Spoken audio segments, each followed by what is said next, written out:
we have the chance to have great speakers today from Oceanwise, Scrapless, and Gaia Production.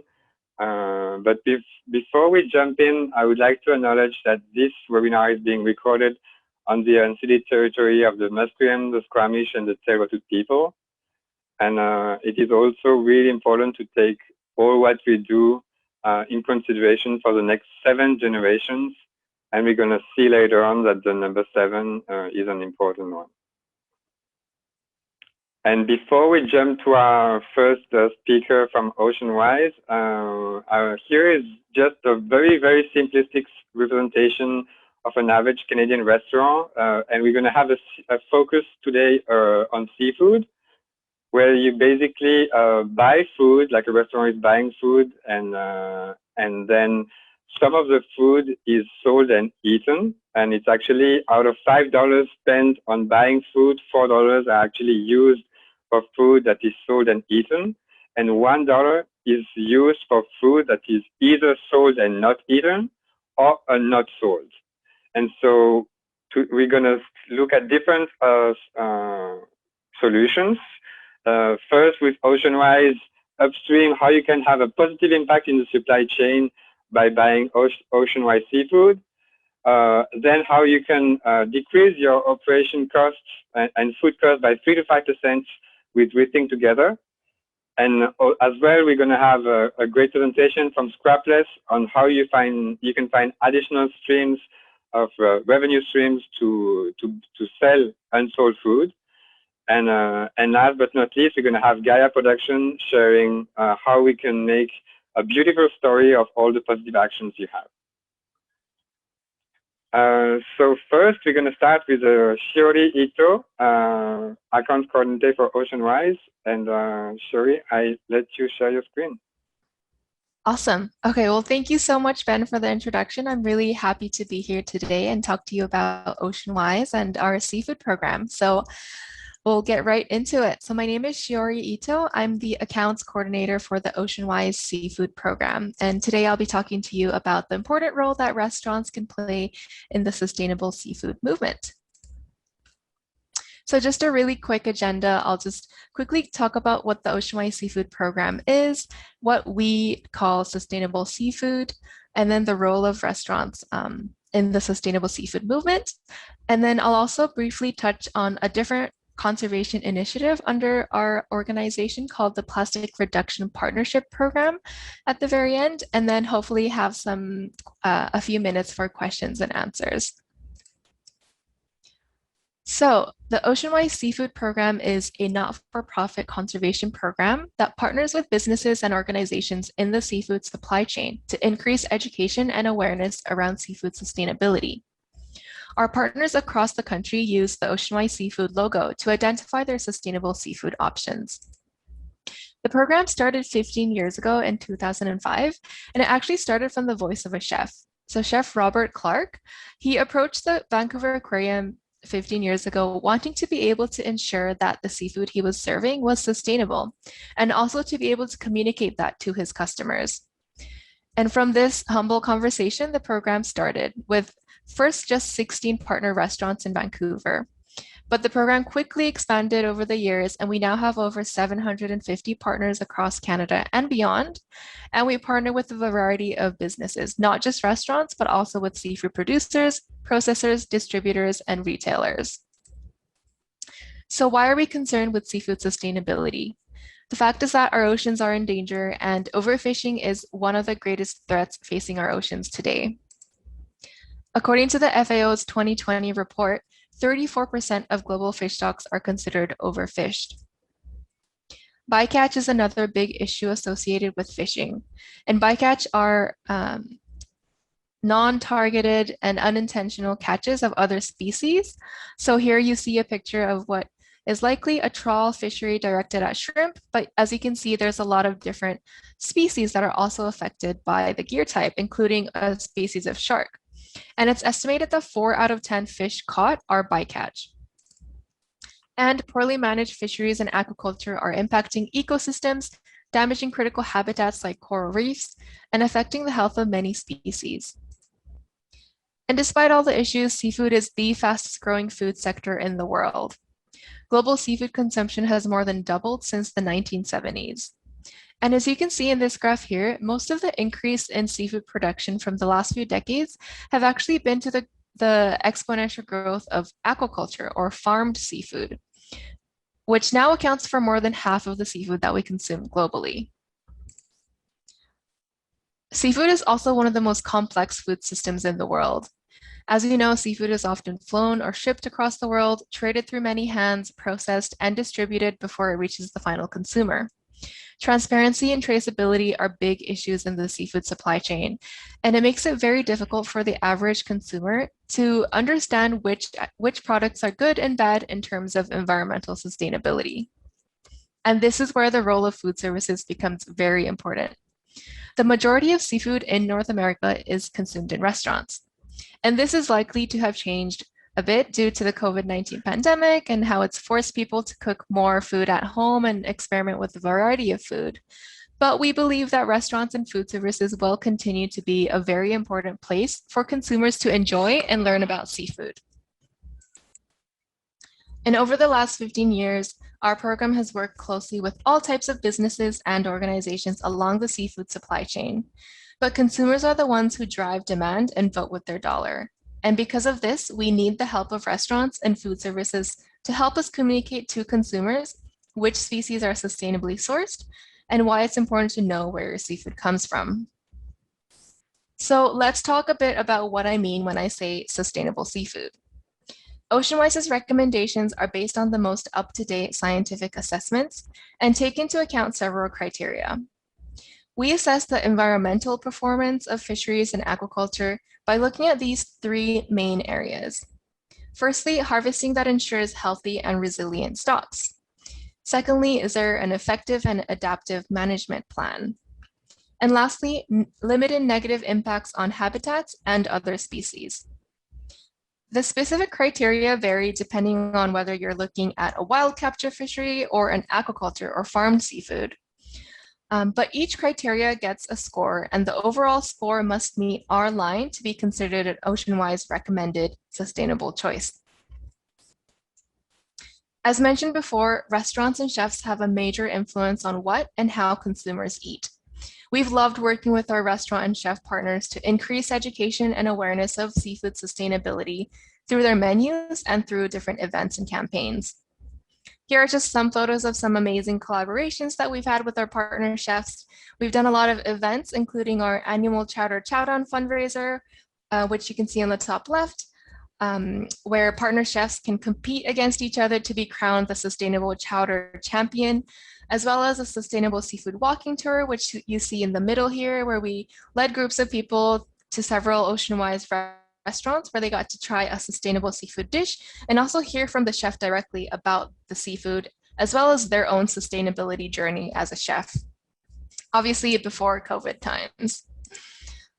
And right now is a very crucial time because consumers are waking up to the importance of choosing sustainable seafood. According to a recent study by MSC and GlobeScan, 88% of seafood consumers in North America are looking for better information in the market so that they can purchase seafood with confidence. And 70% would like to hear more from companies about the sustainability of their fish and seafood products. So let's talk specifically about what restaurants can do to support the sustainable seafood movement. The first and most important thing is to know where your seafood comes from.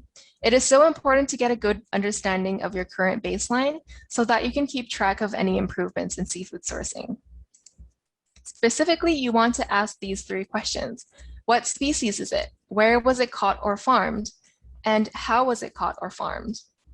By partnering with OceanWise Seafood, our team will actually do the work to gather all of this information from your suppliers in order to understand which ones are sustainable and which ones might need some more improvement.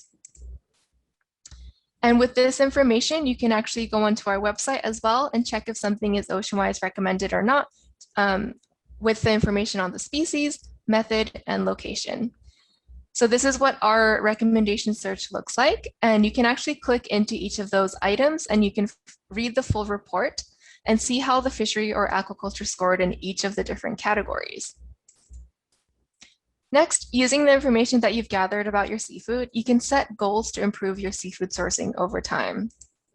And this will vary depending on your priorities and your type of business. It can be about removing the most unsustainable or most overfished species, or it can be about sourcing more locally and supporting your local producers, or it can be as simple as highlighting the sustainable species that you do carry. And again, this is where it might be helpful for your team to partner with a nonprofit organization that can help you set impactful goals for your restaurant. Thirdly is to educate your customers about the seafood that you serve and about the commitments that you have towards seafood sustainability. As mentioned previously, customers are increasingly looking for this type of information to inform what they purchase or consume. If you are an Oceanwise Seafood partner, you can do this by using the Oceanwise logo and our branding assets to promote your sustainable seafood options. But even if you're not an Oceanwise partner, you can communicate this information through your menu, through social media, through your website, or at events. And if you have sustainable seafood goals or policies in place, it's really important to share them through your website or through newsletters. Lastly is to stay informed. Seafood is an ever-evolving market, and recommendations for seafood can change over time. Our team offers training sessions to all of our program partners, either in person or virtually, and we find that this is a really great way to engage staff and activate the entire team as leaders in sustainable seafood education.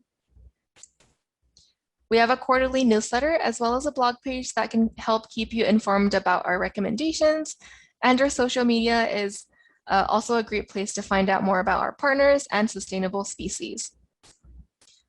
So just want to reiterate that there's a really big role that the food services can play in the growing sustainable seafood movement as communicators of sustainability. Restaurants are the very place that consumers connect with their food and with the story behind each ingredient.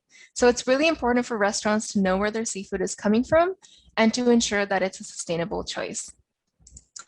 And before I hop off, I'm going to quickly talk about the Plastic Reduction Program, which is a separate initiative, but also housed under the Oceanwise Conservation Association.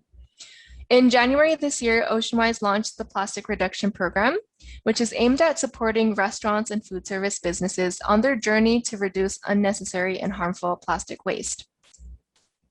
So the idea is that restaurants will partner with the program to stop the leak of plastics into the environment by measuring the business's plastic footprint, setting targets, identifying solutions, eliminating unnecessary plastic waste, championing best practices and celebrating successes, and sharing your plastic reduction journey.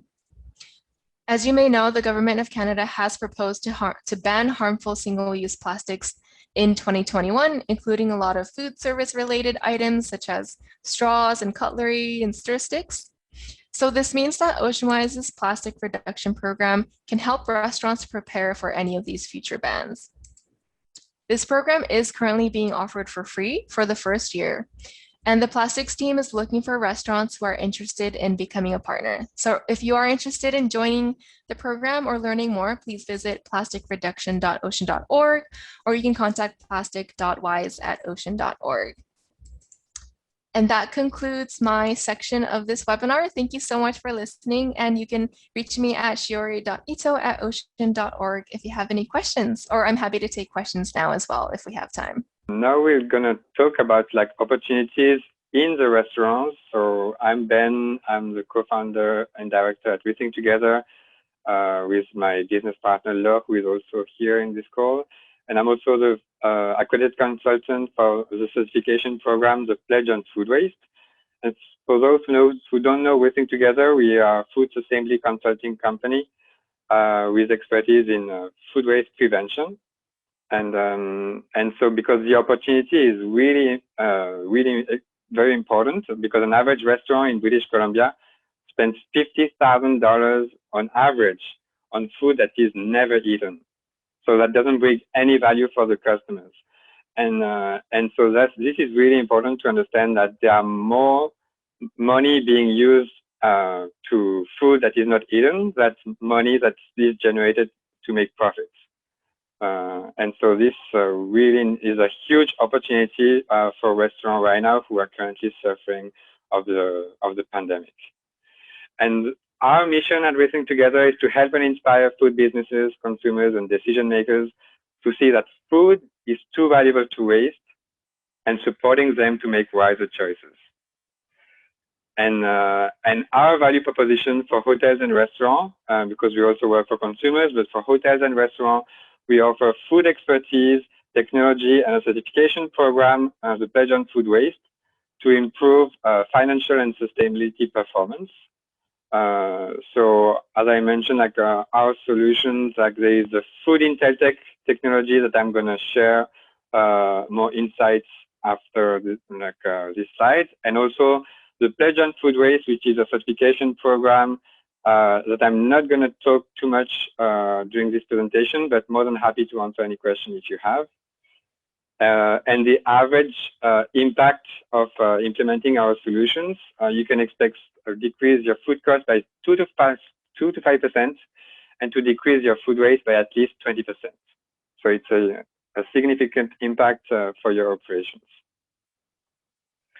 What I would like to share as well is the high return on investment of food waste prevention. Because usually when we talk to like a restaurant, like when we talk about food waste, the first thing that comes in mind is, oh, we are composting already. But that's actually, even if it's the biggest focus for now, it's the biggest return on investment is to really prevent food waste at the first place and to maximize the use of the food you buy.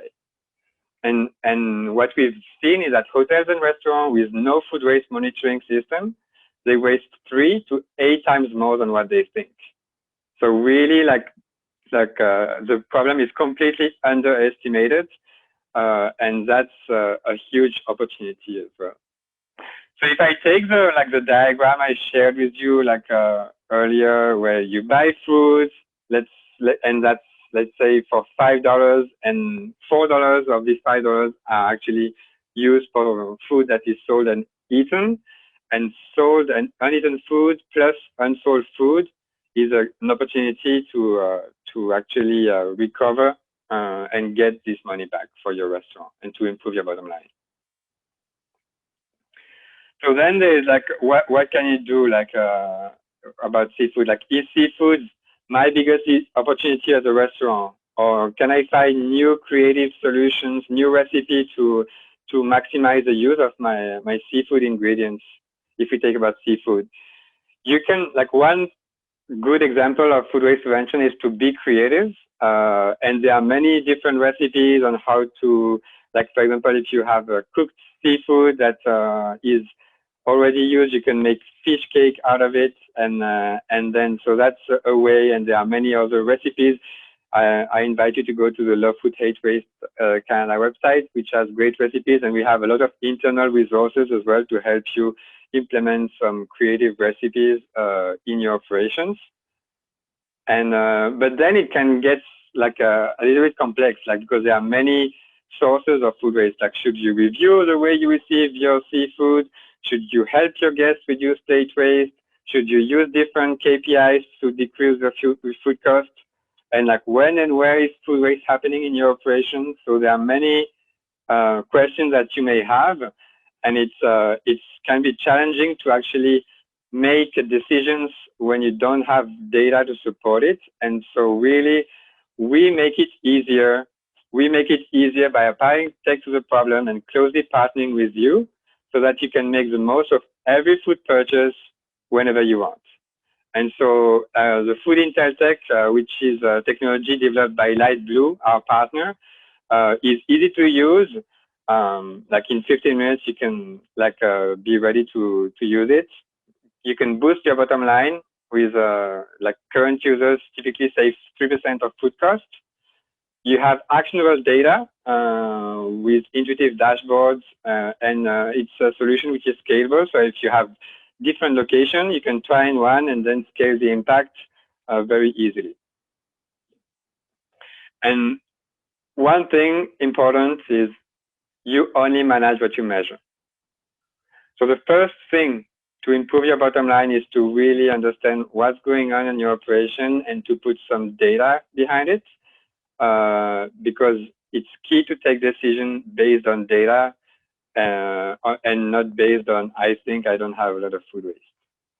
And this is current users that are currently benefiting from the technology. And we would like as well to share you that if you are interested in getting the benefits for your organization, you can try it for free.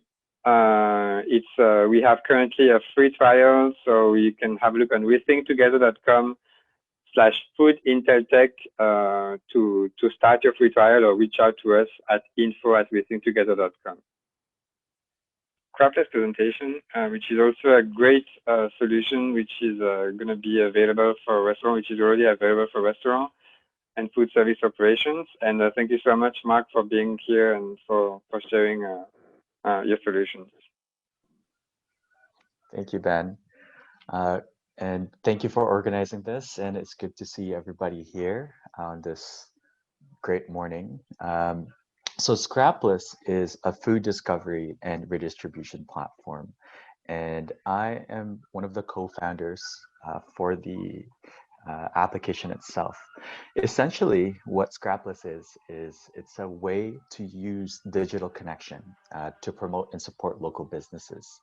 And any unsold goods that you may have may be redistributed to address food insecurity, as well as to forward Canada's transition into economic circularity. So it's very, it goes very, the system between Shori and Ben's presentation kind of connects to what Scrapless is trying to do. Next slide. All right. So the need to pivot. I won't reiterate this too much because we all know food waste is the problem, but food surplus, 58% of all food produce in Canada is wasted every year. So imagine the CN Tower, what a lot of Torontonians use to orient themselves. That's 301 of them. The revenue loss for food businesses surmounts to about $49.5 billion annually, and that's not including COVID-19 revenue loss. Food insecurity, especially with children, is significant at about 1.2 million. And there's unnecessary carbon emissions. So next point here. As a food business owner, you're busy. You're busy handling a chain. You want to optimize your bottom line, your tight margins. With the recent pandemic, you've been significantly impacted. As well, you're juggling so many tasks, placing orders, attracting new customers, updating discount bins, etc. And you're probably inundated. And at some point, you're also trying to survive. Next slide. So what Scrapless is at the moment is a food redistribution platform. So in real time, you can upload your unsold food in a location-based notification system. It's fully customizable to the unique food business. So for example, locally in Vancouver, Body Energy Club has a lot of products versus Cardam's, which only has a few. Each one is unique and may utilize Scrapless accordingly. The customer data-driven insight allows you to decide on how much you make, what type of food is unsold at the end of the day, and it learns from what you post on Scrapless so that you can make data-driven decisions. And Vancouver is typically sustainable city or sustainably minded city. So attracting these customers that are sustainably focused through Scrapless is where we are and where we want to be. Next slide.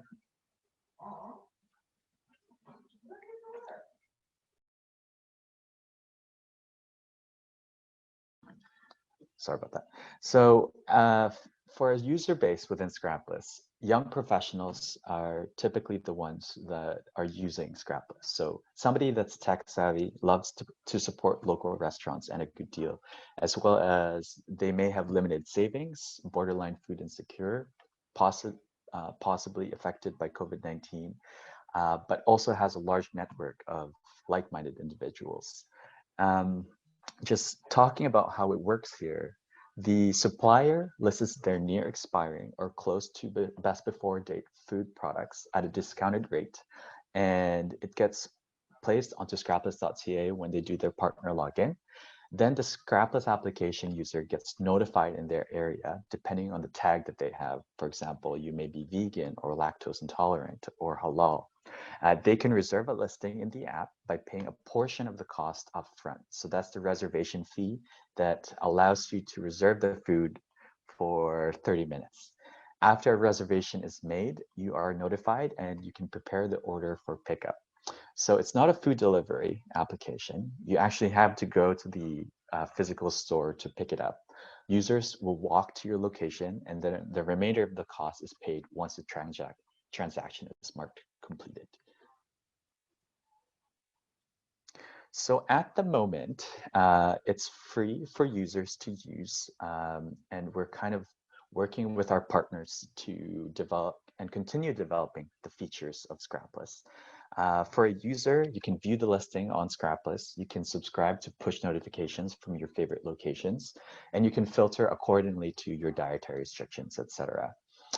We want to show the impact that the user is making through the application. So you earn Scrapless rewards where you're actually able to um, donate a meal accordingly to how many that you've bought. So for the food business, it's a tier-based subscription, but right now it's free. The higher your tier base is, the more monthly promoted listings or surge listings that you have, the lower the minimum listing discount is, as well as the more active listings there are within the application. So we're growing every day, and we're having conversations with different organizations at different stages. So for example, Body Energy Club has been an early adopter.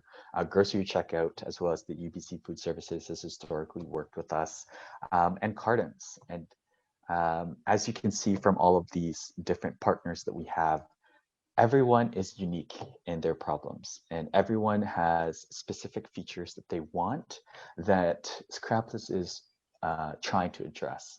Now, we're still definitely in the beta phase, so a lot of what we have at the moment may drastically change just based on what's the food businesses are needing. So just listening to Ben and Shuri and then Vivian, I can definitely see the synergy between the upstream all the way to when there's surplus goods that the Canadian restaurants would need to redistribute. And that's something that we would all definitely need to consider. For example, the pledge on food waste certification. Scrapless might be applicable for that. Or the plastic reduction. Scrapless has the opportunity to take plastic-free containers with these restaurants. If we think holistically, I think we can assist with the success of Canadian restaurants. So this is my team. My fellow co-founder, Matthew Permel, he did Engineers Without Borders with me. Francesca Cerruti, currently based in Calgary, and also works for Eco Canada. Sohan Bilawal, technical director. We're also onboarding Ryan Charmley, previous CTO, 7 years for Lazy Meal, also a local Vancouver food delivery service that's kind of pivoting with Scrapless. So there's a great team working for a great product. So this is where we are with the beta program. So the web application, the next iteration should launch in June 2021.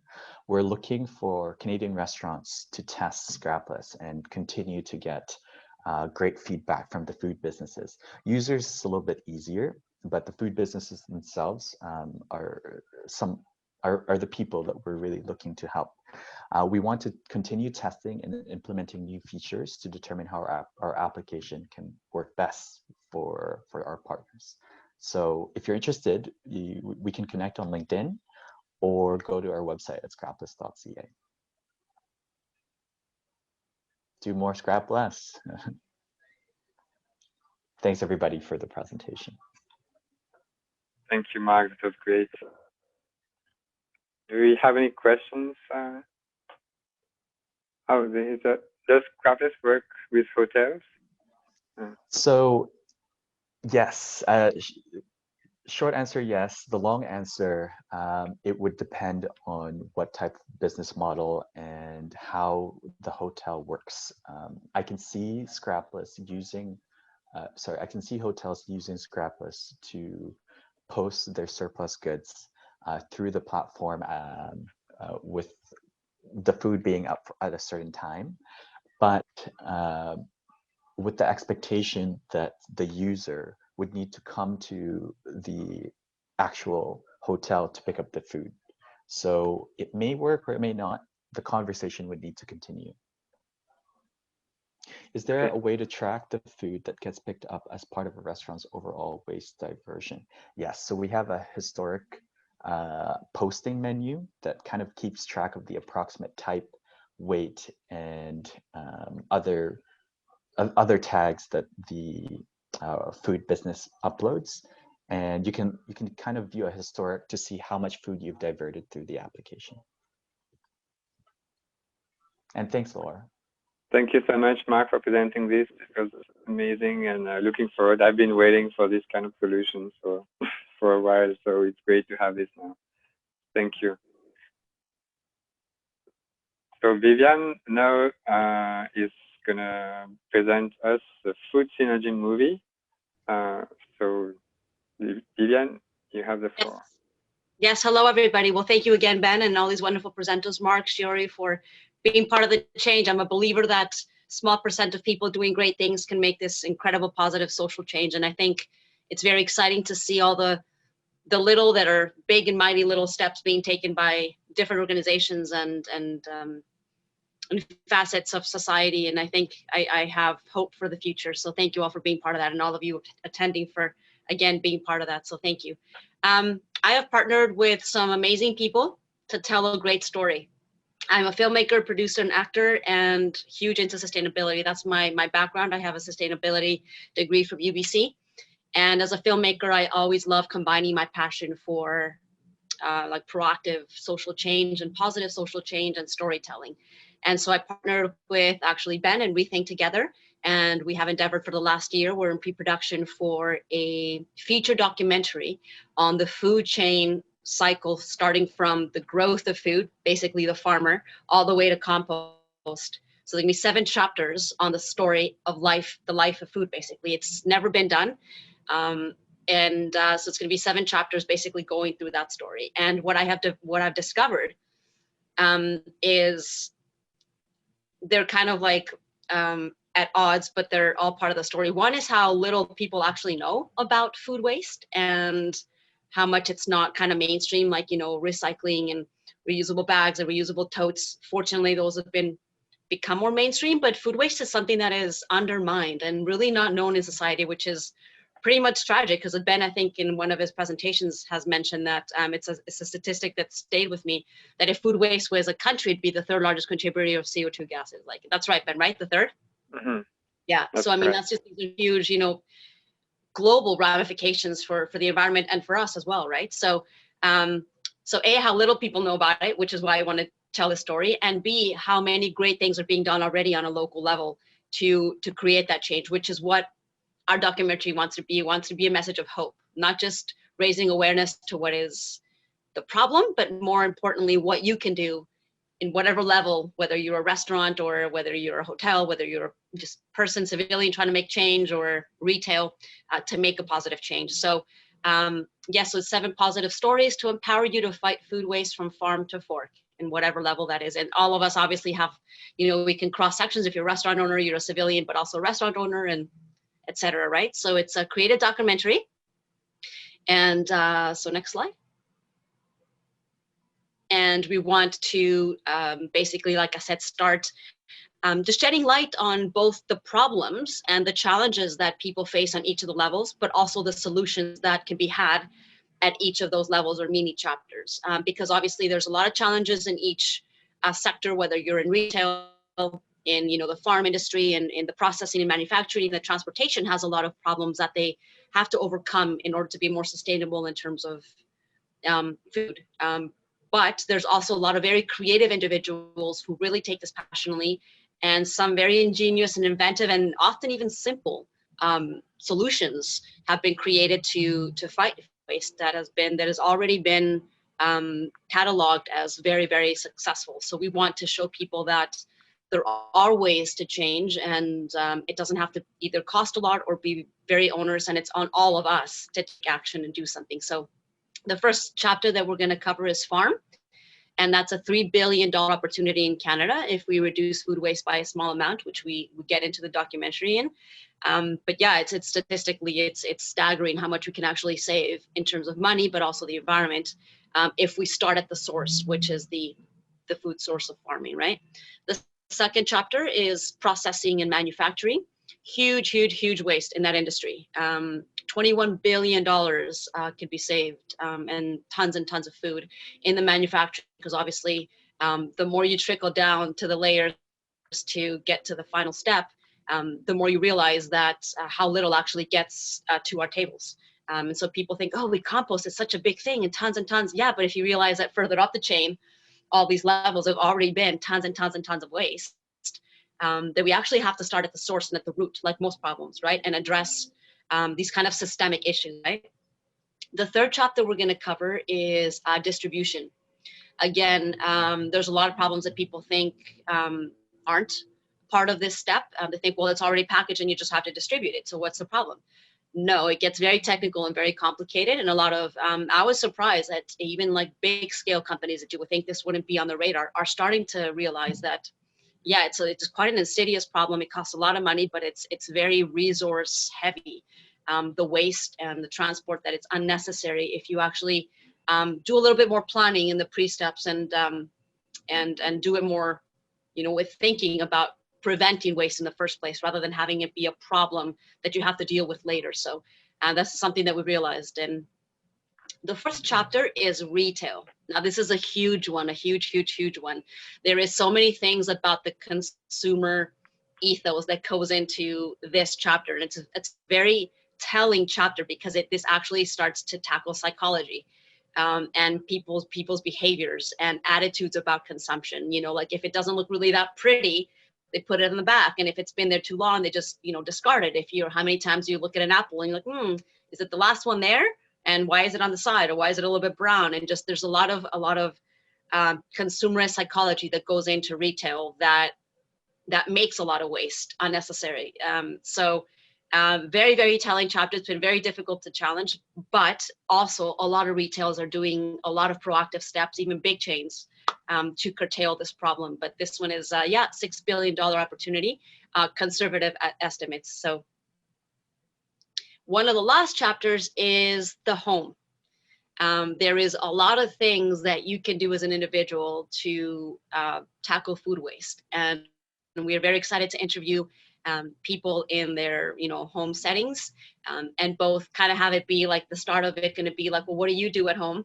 And then this is what you can do. And are you willing and able to implement these often simple solutions to fight food waste at home? Because it is one of the final chapters of the life cycle of food, but it is also a very important one. And if we as consumers start affecting the chain further down, then a lot of those changes will be materialized and take root, pun intended, in the whole cycle of food and food waste.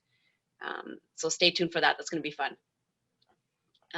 The sixth one is restaurants and hotels, which a lot of you are here, part of the restaurant and hotel industry, which I really thank you for being here. We're trying to support the pledge, which is a really great initiative on fighting food waste and getting people to think about how they purchase food, how they source it, what they do with it, what happens after.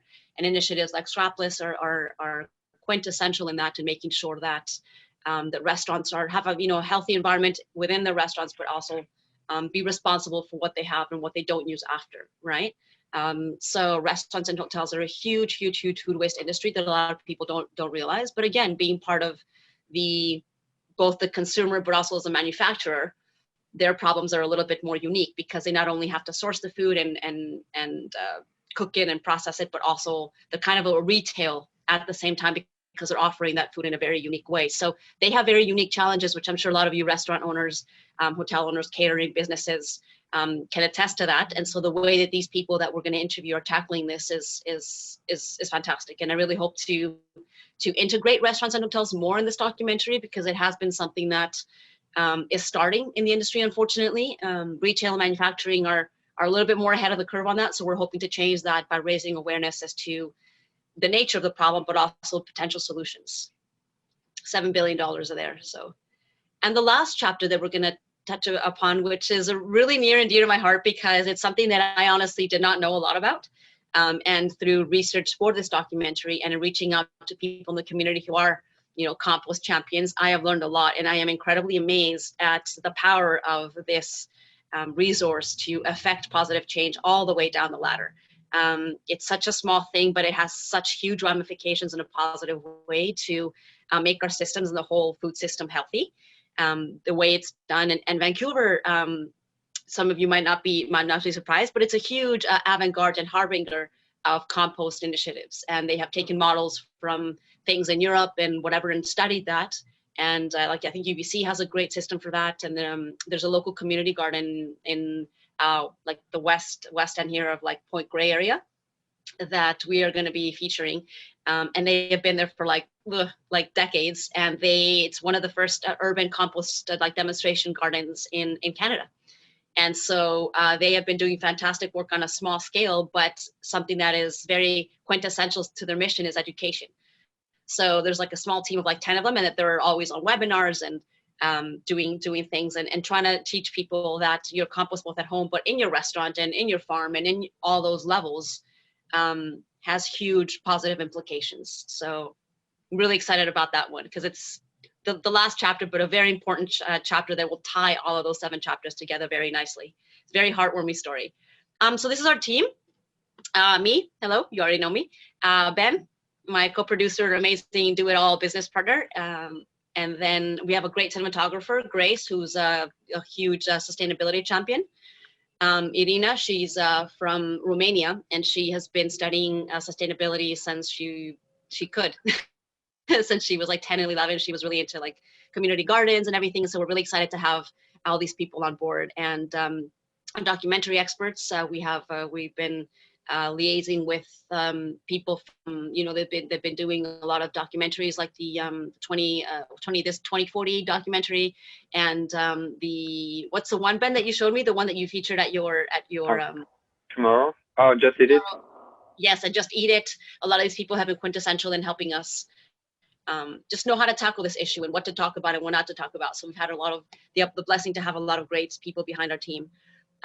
So yes, this is our social media for now. We're just getting started in this pre-production phase. So feel free to send me any suggestions, or if you want to be involved in any way, if you have more questions, if you want to offer expertise or your time, or just be in touch. I would love to get feedback from people in different various sectors of the industries, seeing how they, how we could I'll make this work, and hopefully both educate people, infotainment, but also inspire them to do hope and to be part of the change that we really need to happen with making our food systems and our planet, and therefore us, healthier. So join us. And so thank you very much for your time, Ben, to showcase this documentary. I'm very excited about it, and I appreciate all of your time and willingness to be part of the change. Like I said, I'm very hopeful that we'll get there. Thank you so much, Viviane. So thank you to all of our great speakers. So that's the end of our webinar today. Yes, there is a way to have a sustainable industry in Canada, and we actually have great organizations who are doing amazing work. So we should definitely support them and make a change. And it goes hand in hand with economic viability as well. So that's also a very important message too. Thank you so much for your time, and looking forward to working with all of you. Thank you. Have a great day. Bye.